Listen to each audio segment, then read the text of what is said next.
મધ્યપ્રદેશ રાજ્યના મુરેના જિલ્લાના સલાઈછોલા પોલીસ સ્ટેશનના ગુનામાં નાસ્તા ફરતા આરોપીને પકડી પાડતી ભેસ્તાન પોલીસ કમિશનર સાહેબ શ્રી તથા સંયુક્ત પોલીસ કમિશનર શ્રી સેક્ટર 2 તથા નાયબ પોલીસ કમિશનર શ્રી ઝોન 6 તથા મદદનીશ police commissioner I division Surat શહેરનાઓએ ભેસ્તાન પોલીસ સ્ટેશન વિસ્તારમાં રાત્રિ તેમજ દિવસ દરમિયાન થતી ચોરીના બનતા બનાવો અટકાવવા તેમજ વણશોધાયેલ ચોરીના ગુનાઓ શોધી કાઢવા માટે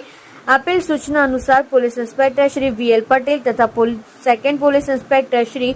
વીએમ દેસાઈ નાઓના માર્ગદર્શન હેઠળ આજરોજ સર્વેલન્સ સ્ટાફના એએસઆઈ રીતેશભાઈ મોહનભાઈ નાઓ સર્વેલન્સ સ્ટાફના પોલીસ માણસો સાથે પેટ્રોલિંગમાં હતા. તે દરમિયાન એએસઆઈ રીતેશભાઈ મોહનભાઈ તથા assistant head constable Chandrakant Manilal નાઓને તેમના અંગત અને વિશ્વાસુ બાતમીદાર મારફતે મળેલ બાતમી હકીકત આધારે મધ્યપ્રદેશ રાજ્યના મુરેના જિલ્લાના સલાઈછોલા પોલીસ સ્ટેશનના ગુનાના કામના નાસ્તા ફરતા આરોપી પપ્પીસિંહ ગંગારામસિંહ ગુજ્જર ઉંમર વર્ષ 32 રહેઠાણ ભેસાણ ગામ મંદિરની સામે તાલુકો 84 જિલ્લો સુરત મૂળ રહેઠાણ તિલોંધા પોસ્ટ દિગતપુરા થાના સલાઈછોલા તાલુકો જિલ્લો મુરેના મધ્યપ્રદેશના પકડી પાડી જે નીચે મુજબના ગુનાના વોન્ટેડ હોય જેની વિરુદ્ધ કાયદેસરની કાર્યવાહી કરેલ છે.